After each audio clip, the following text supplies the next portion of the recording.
Hello, everyone. My name is Ryan Cam. Welcome back to the road to Asteroid City, where I'll be covering every Wes Anderson movie in honor of Asteroid City coming just this month. I have already covered everything from Bottle Rocket to Fantastic Mr. Fox. If you'd like to check those out, there will be a playlist link in the eye in the right-hand corner. Go check those out if you are so inclined. But now I'm happy to report that we have reached one of my favorite Wes Anderson movies, Moonrise Kingdom. This was released in 2012, and it stars Wes Anderson regulars like Bill Murray and Jason Schwartzman, but it also has newbies such as Bruce Willis, Edward Norton, Tilda Swinton, and Frances McDormand.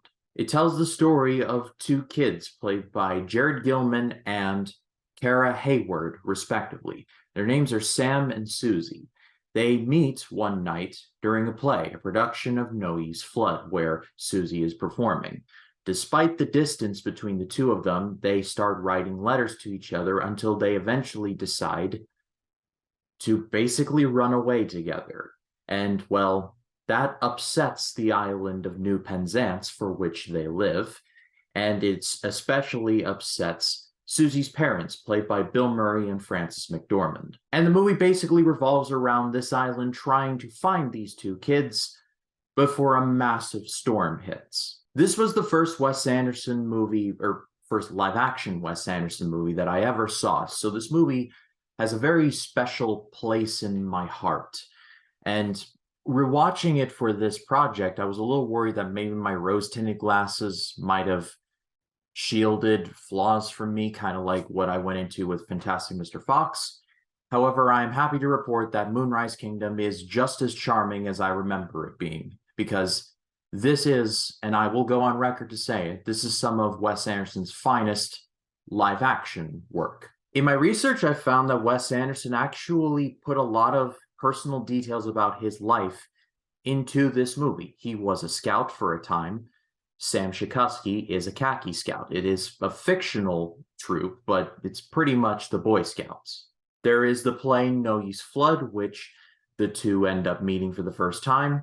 Wes Anderson was actually in a production of Noe's Flood as a boy. And in a plot point, we later learned that Susie's parents bought a book called Coping with the Very Troubled Child. Wes Anderson's parents actually bought a similar book. He discovered it on accident, and I believe he said in an interview with Vanity Fair, when he saw it, he was like, "Oh yeah, I'm the troubled child." I don't necessarily think Wes Anderson is troubled, just think he's a bit weird. You can really sense the personal touches in this movie from Anderson. I said in my Rushmore review that Max Fisher was pretty much a very, very young version of Wes Anderson and his sensibilities. I feel like this is a more personal story, this being Moonrise Kingdom. This is a more personal story for Anderson. Really, the success of this movie falls on who you get to play these kids. And Jared Gilman and Kara Hayward both more than carry their weight. In my research, I found that after this, they have gone on to similar, or not similar, but some success afterwards, mostly in the world of TV, which is good, but it's also a bit of a shame because I really did enjoy these two. I like the chemistry that they have together. They're surprisingly adult, and they're surprisingly mature in recognizing like what they want, which is to be with one another, and to the point where they just say to themselves, you know what, we're just going to run away because why not? No hesitation, no, oh, what about my parents? Sam's parents passed away before the movie starts, and Sam has been passed from foster home to group home where he has been bullied. And at the start of the film, we realize that, well, his adoptive family has not invited him back. And honestly, one of the more cold-hearted scenes of the movie. When I was rewatching it for this review, when I got to that scene and when the dad is just like, we cannot invite him back.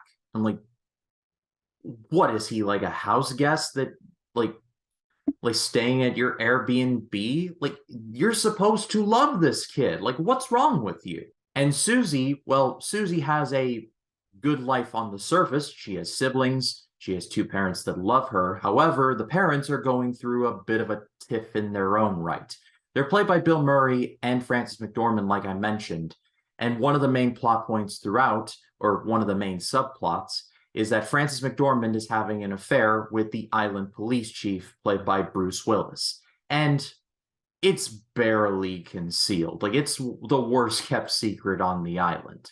In rewatching this for this review, I kind of said to myself, and I had a feeling that I was stumbling onto this theme when I first saw it, but as I've gotten older, I recognize it now. I feel like in this movie, the children act more like adults than the actual adults. From Sam and Susie to the rest of the khaki scouts, they talk more like adults than the actual adults in this movie. I'm sure that was an artistic choice, but I was just sitting there and I was thinking to myself, these people are talking like they've seen some stuff and they're like 11 or 12. Like, what's going on here? You guys should be watching like this was 2012. So like Ben 10, you should be watching Ben 10 right now, even though this movie takes place in the mid 60s. So the Flintstones, contrast that behavior with how the adults behave. And they pretty much act super childish as well. They hide things from one another. They're kind of condescending to one another. There's a scene in which one of the scouts gets stabbed in the back with the lefty scissors. You all know the scene, I'm sure. And Bill Murray's like, we're not going anywhere until we find out, like my daughter's been kidnapped by one of these Bay's lunatics. And then Bill Murray proceeds to throw a shoe at Scoutmaster Ward. Who throws a shoe? Honestly. It's so disrespectful. And I was just laughing more at these clueless adults who are just like, I'm sure they're kids. I'm sure they're just going to get it out of their system and then they might come back. But then you realize that they've been kind of hiding stuff from them, especially Susie's parents. Not only hiding the Coping with the Very Troubled Child book, but they also hiding the affair, among other things. So it's not great. Kind of keeping along a similar theme, this movie kind of forces the main character to look in the mirror and say, hey, you're not exactly a nice person, and you need to correct that.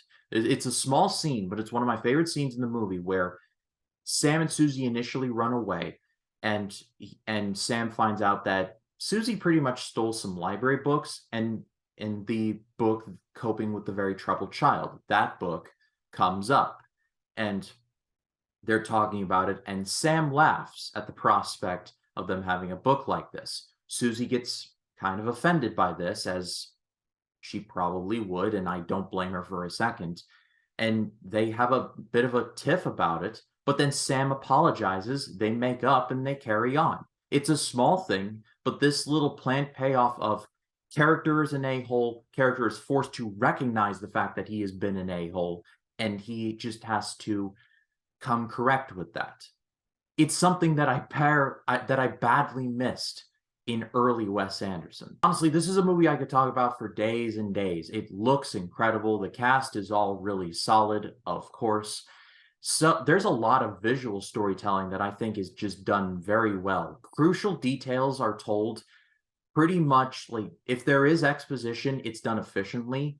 And a lot of times you understand things through just either montages or just singular shots. This movie's very efficient. You understand everything you need to know about the island of New Penzance from the narrator, played by Bob Balaban, just basically explaining it to you. He shows up again in a couple of scenes, but in that opening montage, you know exactly what's going on in New Penzance. The whole montage of how Sam and Susie write letters to one another and they pretty much decide to run away together is told in a great little montage where the letters are kind of intercut with each other, how they start off with Dear Sam, and they like just start getting longer, and then the letters start getting shorter to when they realize that they do want to run away together. The montage ends with Dear Sam, when? Dear Susie, where? And then just, it's very much back and forth like that. But again, it's efficient and it captures the emotions so well. This movie obviously gets an amazing grade. It's one of my favorite of Wes Anderson's. It's just a very well-made movie and a beautiful movie, a very charming movie. Just any positive adjectives that I can say it. I don't think I like this as much as Fantastic Mr. Fox. However, this movie is a very close second. We are very much in prime Wes Anderson territory right here. But I pass it off to all of you. What did you think of Moonrise Kingdom? Let me know in the comments. I'd love to read what you have to say. And next week, we will be taking a look at Wes Anderson's most critically acclaimed film. It nearly won Best Picture at the Oscars that year. It's 2014's The Grand Budapest Hotel. But if you like this video, leave a like and subscribe to the channel and click the bell to allow notifications, so when a new video drops, you'll be the first to know about it. My name is Ryan Cam. I'll see you in the next one.